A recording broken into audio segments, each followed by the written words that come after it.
gue mau cerita tentang kejadian mistis yang ada di Gunung Sumbing. Gue juga baru tahu ternyata Gunung Sumbing itu jadi salah satu gunung yang terkenal angker di Indonesia. Ada satu cowok namanya Aceng, dia tuh orang Bekasi. Dia ini solo hiking ke Gunung Sumbing. Nah posisinya Aceng ini berputus, dia galau batu dan akhirnya dia milih lah healingnya itu buat naik gunung. Singkat cerita, akhirnya Aceng ini nyampe di Gunung Sumbing sekitar jam 3 sore. Akhirnya mulai tuh daki dari pos 1 ke pos 2, pos 3 aman-aman aja. Nah pas sampai di pos 3, Aceng ini sholat dulu isyaan. Dan pas beres isya, dia mau coba buat tidur di tendanya. Pas dia mau istirahat, mau tidur, tiba-tiba Aceng tuh dengar ada kayak suara tangisan gitu dari kiri tendanya. Dengar ada suara kayak gitu, Aceng tuh diam dulu. Dia sambil fokus, bener gak yang dia dengerin, dari mana sumber suaranya. Saya pada akhirnya suara tangisan itu makin kenceng.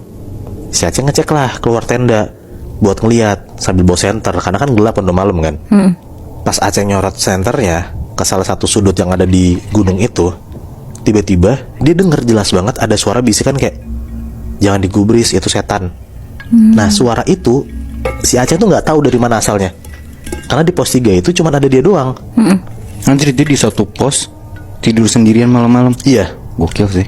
Nah di situ tuh Aceng kaget banget lah, karena dia ketakutan, nggak pakai pikir panjang. Akhirnya Aceng ini beresin lagi tendanya dan milih buat lanjut lagi jalan ke pos 4. Singkat cerita, Aceng sampailah di pos 4 ini sekitar jam 9-10an malam. Pos 4 ini namanya pos Pestan.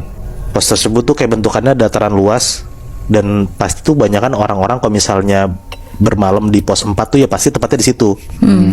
Nah tapi di malam itu tuh cuma ada 2 tenda doang, termasuk Aceng.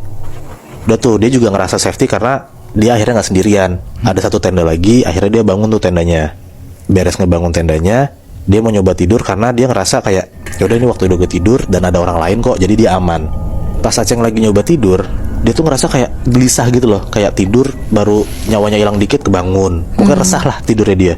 Kenapa dia ngerasa kayak gitu? Karena Aceng tuh denger Nat, di luar tendanya dia tuh kayak ada suara benda gerak gitu, kayak gitu.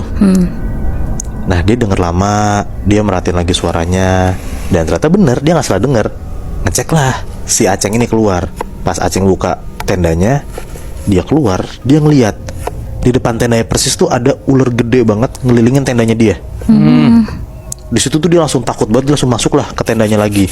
Aceng nunggu tuh hampir 1 jaman lebih. Dia mau ngecek lah kayak si ular ini masih ada apa enggak, karena takutnya kalau misal masih ada ya nyawa dia terancam gitu kan.